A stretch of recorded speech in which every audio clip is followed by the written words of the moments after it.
के महान पिता धन्यवाद करते हैं आज के सुंदर वचन से। प्रभु जी आज का वचन हर एक के जीवन में कार्य करे, हर एक को बड़ी बरकत आशीष कर पिता यीशु नाम से मांगते हैं, आमीन। हम पढ़ेंगे परमेश्वर के वचन से पहला कुरिन्थियों 12:3 इसलिए मैं तुम्हें चेतावनी देता हूँ, जो कोई परमेश्वर की आत्मा की अगुवाई से बोलता है वे नहीं कहता कि यीशु श्रापित है। हालेलुया।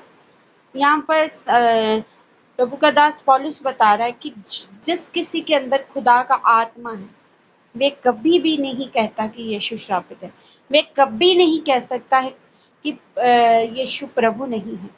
वे कभी भी यीशु के बारे में कोई भी बुरा शब्द इस्तेमाल नहीं कर सकता। और जिसके अंदर प्रभु का आत्मा है वे हमेशा कहेगा यीशु ही प्रभु है। और यहाँ पर अगर मरकुस की किताब देखिए उसमें ये बात क्लियर की गई है। मरकुस 8:29 कहता है, उसने उनसे पूछा, परंतु तुम मुझे क्या कहते हो? पतरस ने उसको उत्तर दिया, तुम मसीह है। हालेलुया। जब यीशु मसीह ने अपने चेलों से भी पूछा कि तुम मुझे क्या कहते हो, तब उनमें से पतरस ने इस बात का जवाब दिया कि तुम मसीह हो। और ये बात अंजीलों में क्लियर करती है कि पतरस पर ये बात लहू और मांस ने प्रकट नहीं की, किसी इंसान ने उसे नहीं बताया कि यीशु मसीह है। ये बात पवित्र आत्मा ने उस पर प्रकट की कि यीशु प्रभु मसीह है। हालेलुया।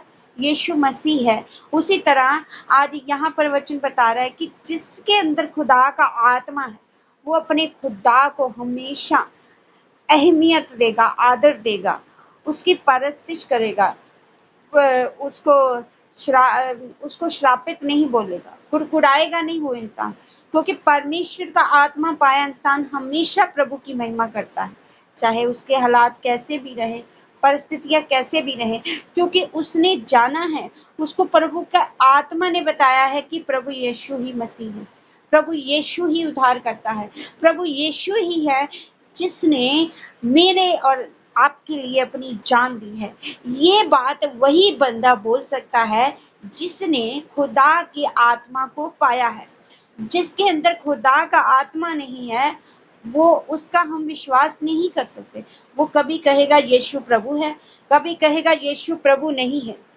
वो कभी क्लियरली बोलेगा, बड़े कॉन्फिडेंस से बोलेगा यीशु प्रभु है, और जिस उसका काम नहीं हो रहा, उसके जीवन में परिस्थितियां खराब हो जाएंगी, तो वो लोग बोलते हैं नहीं नहीं मुझे नहीं पता कौन सा प्रभु है, कैसा प्रभु है।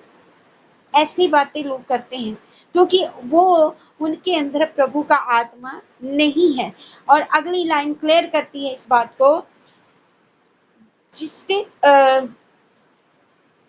ना कोई पवित्र आत्मा के बिना ये कह सकता है कि यीशु प्रभु है। हालेलुया। यानी कि जिसके अंदर पवित्र आत्मा है वही इंसान प्रभु यीशु को परमानेंट प्रभु उद्धार करता, अपना मुक्तिदाता स्वीकार कर लेता है।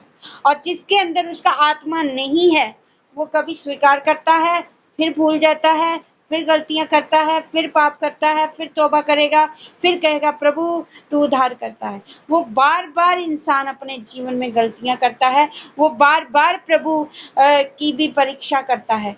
हम सोचते हैं परमेश्वर हमारी परीक्षा करता है, पर आजकल के लोग जिनके अंदर खुदा का आत्मा नहीं है वो प्रभु की ही परीक्षा करनी शुरू कर देते हैं।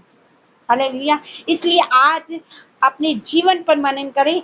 अगर आपने प्रभु का आत्मा पा लिया है तो आप कभी भी प्रभु को श्रापित नहीं बोल सकते, कभी भी आप अपने प्रभु की निरादर नहीं कर सकते। हमेशा उसकी महिमा आपके जीवन में बढ़ेगी। अगर आपने प्रभु का आत्मा नहीं पाया है तो आज से प्रभु के आगे प्रार्थना करें कि प्रभु मुझ पे भी प्रकट कर कि तू मसीह है, तू मेरा उद्धार करता है, मुक्तिदाता है। परमानेंट प्रभु को अपने जीवन में स्थान दीजिए, परमानेंट वो आपके जीवन में कार्य करे, आप उसे अंगीकार करें कि यीशु ही प्रभु है। क्योंकि रोमियो की किताब क्लियर कहती है जो मुंह से अंगीकार करता है यीशु ही प्रभु है वही उद्धार को पाएगा।